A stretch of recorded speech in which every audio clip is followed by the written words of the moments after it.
Do I ask about the snowshoeing? Is that still a sensitive subject, or have we reached a point of being okay with No, it? We just end the call. Yeah. Yeah. Yeah.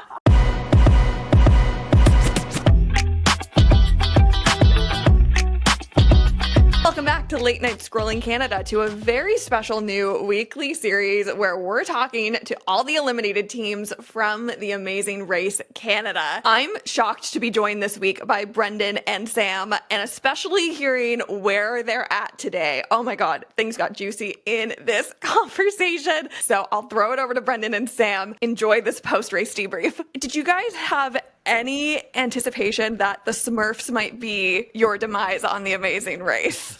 Oh my gosh. No. Brendan knew on the way to that challenge who Papa Smurf was. And to be honest, I didn't know that Papa Smurf wears a red hat. So I was immediately like, all right, we've got this. Yeah.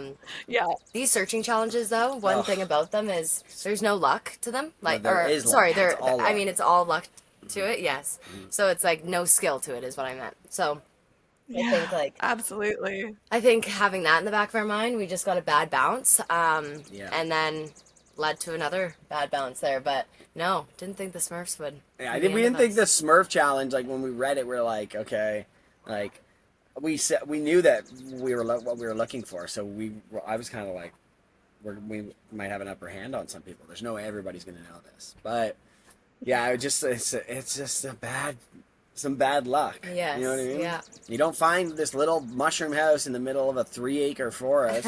There's mushroom houses everywhere. It's like you're like, yeah. It's a tough one, and you can't really prepare for that kind of challenge. There's a lot of like, you can go to the gym, you can do cardio, you can do all these things, but like finding a Smurf house in a forest is exactly, insane. Liz. Yeah, Exactly. Yeah. Can you guys talk about race brain, which is something I hear all the time on The Amazing Race and from contestants about this? Like, you think you can be so prepared, you get into the moment, and then something happens, and it's like, you don't know why you're reacting the way you're reacting. But how does something like race brain play into a Smurf house challenge? Do you remember kind of where you were mentally in that moment? Yeah, I think race brain, like we thought there were going to be so many at the front of the forest where we parked. There were a bunch of houses, but we actually got there with Ika and Dimitri, and so we split up and we were like, "Hey, you guys check over here. We're going to go over to this section, and then we'll work on it." And Ika and Dimitri ended up finding one, but we were already far in the back. There started to come like 3 more teams to the front. Why didn't we just check the first 10 houses at the front? Because then the other teams come up, they find them at the front. Now we're at the back. It was go right or left. And it was like, oh my gosh, now we're like for a mile in the back of the forest. Who knows who's around? And I think all the teams have left now. So it's like race brain, you're just, that's a good example. I mean, like, you're just so in it. Yeah, like you start to like when you get in a race brain like kicks in when you get in, all of a sudden the pressure gets on and you start your thinking and your decision making changes. You know, like when you first show up, you're like, we got lots of time, you're chilling, you're walking, like you're like whatever. And then as teams start to go, you start to like be like, oh, now we got to get going, and then you start to panic, and then you're like, oh my God, we're the last ones here, and now you're like panicking. You're like panic. You go from like being so calm, and then to like all of a sudden panicking, and you're like, we should go here. No, we got to go here. Okay, no, let's go here. Like, you know what I mean? Like, so you're just like frantic. It kicks in, and your decision making process is completely different. Well, you even said on your way to the challenge, you had that incredible quote that they played that was like, everything can change in 15 minutes with a challenge. You can go from being in the back to being in the front of the lineup, and then it cuts to you guys doing that challenge. What was it like to watch that moment back and hear yourself kind of do self-fulfilling prophecy a little bit? Oh, yeah. Like, we said this to ourselves when we were on the race. Like, we were like, if we get in that like situation, we need to remember to stay calm because we've been there before, and like we can just be like, hey, stay calm. And I feel like we did like to a certain extent, but like even myself, like, I told myself this the whole time. I repeated it to myself. Me and Sam talked about it, and then all of a sudden you get in that situation and like it all goes out the window. Yeah. So true. That's so real. Oh my God. Well, you guys were so much fun to watch. Episode 1, you kind of crushed it. You seemed so calm, cool, collected, like in the zone. Watching back episode 1 versus episode 2, what did you spot in the way you performed, the way you approached it that maybe you didn't realize at the time? Did you catch anything about the way you were communicating or the way that you were approaching the challenges that seemed different watching versus experiencing? Oh my gosh, yeah. I think like my quirks just come right out, like this. Some of my just the way that I like it. Brendan's like, you did so good, and I was so happy that I had finished the dancing challenge, and we were getting out of there. And I think it's a reel on social media, but I'm like, okay, yay! And I'm like running out, and I'm like, oh my God, Sam, just take a breath. Like you can get so in it and so frantic. It's like, okay, well, what's the next thing? And you know, it's like bug eyes that you become like a total different version. And yeah, sometimes watching it back, I'm like, who is she? That's not me. Like, Yeah, it is you. You're quirky and funny like that. You're being authentic. Like we were like we're ourselves. Like you know what I mean. Like you know you're on you're on national television, so like everyone picks themselves apart of like you know like, especially when you're watching, you're like, oh my God, I can't believe they showed that, or oh my God, I look like this, I look like that. But like at the end of the day, like it, you know, we're so hard on ourselves. Everybody's like that. You know? And we're just being ourselves, you know, and authentic and real. So. From like one episode to the other though, what we did differently, we did nothing differently. Like, you know, like we raced great in the second episode. Like, you know what I mean? We led the pack right until that Smurf thing. And like we just got a bad bounce. And then it was inevitably one more challenge and then you're gone. And that's how quickly like you can go from the front to the back. Yeah. And so like like crazy.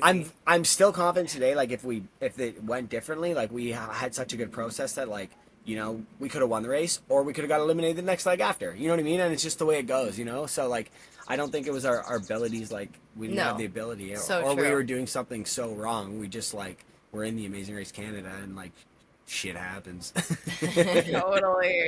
Totally. The game does what the game does, and you can really see that with you guys as a great example of you can be so ready and then things can go in whatever direction. I gotta ask what your brother and your dad thought watching the episode last night. Have you talked to them? What was the reaction to seeing you guys handle yesterday's? I think we watched it up north in Parry Sound here. My parents are back in the city, but being with Connor, they didn't expect everyone was tearjerker for sure. And same with my parents. They're like, they could just see the frustration and, you know, the like sadness, I think, between both of us. Like coming back as a second team, you want it so much more than the first. Because the first time you're like, all right, like I'm just doing this and winging it. And then this time we're like, okay, well, we have some pressure. We know we can do this. Yeah. We know what to expect in a way. So there's definitely more pressure there, and like to get off on the second leg was like just really, it took a little bit for sure. I'm not gonna lie, it took some time for us to bounce back. Yeah, to process it. To process everything that had happened, and then. But Connor and Brad, like, had they, like when I talked to Connor last night, they know how this goes. Yes. So they're the ones that would understand out of anybody that like they're like, yo, like that sucks, but they're also like, I get it. You know what I mean? Like, yeah, absolutely. Me and Connor could have gone out multiple times in legs and just got lucky on stuff. Right. You know what I mean? So, totally. What did your dad think of the dance challenge? Was he psyched to see you ace it? Oh yeah, he was. He was like, "Okay, let's go, redemption for the maze." Like, thank God. I love that so much. Was there any moments that your brother watched back and was like, "Actually, I wish you had had that when we were racing," or like, "Oh my God, you aced that in a way that like we didn't quite get to"? Yeah, like I think that. I'm trying to think of what challenges that we did. I know it was just kind of short-lived. So. Well, I mean, like as far as my brother, we had different processes. Like my brother, like when he was watching it, like he noticed last night that like I was doing directions and Connor did a lot of the directions last time, and sometimes me and Connor went back and forth on directions and whatnot. So he was kind of like in my ear about it last night, and he's like, so. Was I right about me doing the directions or whatnot? And I'm like, no, I had good directions. I'm like, it wasn't the directions that was the problem. It was my decision-making process. Right. Okay, do I ask about the snowshoeing? Is that still a sensitive subject, or have we reached a point of being okay with No, it? We just end the call. Yeah. Yeah. Sam's like, I'm never fucking going snowshoeing. I'm like, never. I won't. I would like to burn those snowshoes. Yeah, we wanted them. We wanted to have a little fire, Ceremonial. toast to it. Yeah. Ceremonial Burn burning. them. Yeah. Yeah, absolutely. No, but you This make them- winter, let's get you back out there. You can do it. Cleanse it all out of your system. Exactly. You know, we're not planning on going on any snowshoeing extravaganza. Thank God it's summer. Oh my god. You know, they edit the show so well, but I do wish that we had had like the audio track of your entire walk in the snowshoes, because I'm sure there were some hidden gems of conversation as you guys were trying to make that happen. It was my at one point I was holding on. I was like clenching my toes so much because the rope was falling off on the back, and I was like, no, not today. This is not happening. I'm making it through. And I was just like, oh my god. It was like honestly one of the most intense experiences. The audio would have been like, Yeah. that would have been ridiculous because we were both like, Crazy. oh my god, the shit coming out of our mouth. Oh my god. Yeah. Well, maybe, you know, if there's a season blooper reel, they'll toss some of that in for that would be everyone to see, for you guys to hear back. I know everyone wants to know, how are you guys doing today? What's the relationship status? It seems like all is well and we're still enjoying summer and enjoying being around each other. Snowshoeing didn't make or break anything. Snowshoeing was it? Yeah. No, I'm just kidding. Brendan and I, we are friends now. Amazing. Yeah, honestly, we are better off as friends, and we've gotten to experience some really great things together. We're totally different in so many ways, and we're also so similar. And who knows what the future holds, but you know what? We're Yeah, just like the race will test your relationship for for sure. sure. You know, me and Sam have been friends for a long time before we started dating, and like, you know, we got the chance to go on the race, and we have so much love for each other, and like we both wouldn't trade our partner for anybody. You know, like the experience we'll have with each other for the rest of our lives. You know, like it definitely fucking tested us, and we're like, you know, Yeah. afterwards we're like, I think we were better like friends. you know, Yeah, like- yeah. But no, like, you know, I have so much love for Sam. She has so much love for me, and like, you know, we're experiencing this together and enjoying it, and like, you know, still spending time. Like, you know, yeah, we're up north. We're gonna, like, you know, after this, I think we're gonna go wake surfing or something. But, Yeah.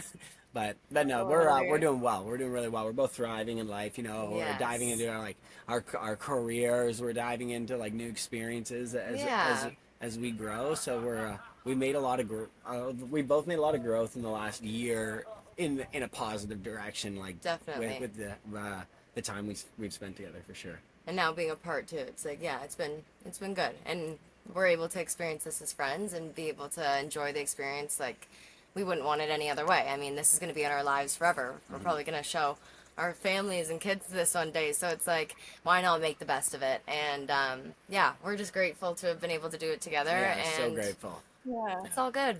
Well, thank you guys for sharing so much of your second leg of the race with Canada, because I know even if things didn't work out as a relationship, it was so fun to watch how you guys supported each other and brought so much positivity to the race. So I'm sure everyone will be so excited to hear that you're still friends and enjoying this moment together, because it's so fun to watch you guys. And maybe we'll see you, who knows, there's so many other shows we could pitch you on. We could get you on MasterChef. We could get you on Love MasterChef. Island. We'll get back together for MasterChef for sure. I'm sure we can make something else happen. I feel like it's Sam not makes the a last we're going mean to see of grilled Brendan and cheese. Sam. Oh my god. That's amazing. Well, anything you guys want to say to Canada as you're exiting your second shot at the amazing race? It's life, It's not over, Yeah. Canada. We'll be back. and in life one is way or not another. about winning and losing. It's about who you get to do the journey with. Yeah. Beautifully said. Oh my God. Thank you guys so much. This was so fun. Good to hear from you. And, you know, best of luck on whatever race you guys take part in next. I know we'll all be rooting for you. Oh, thank you so much, Thank you Liz. so much, Liz. If you liked that interview, there's more coming with all the eliminated teams from the Amazing Race Canada right here on Late Night Scrolling. So make sure to hit subscribe, and we'll be back next week with the next eliminated team from the Amazing Race.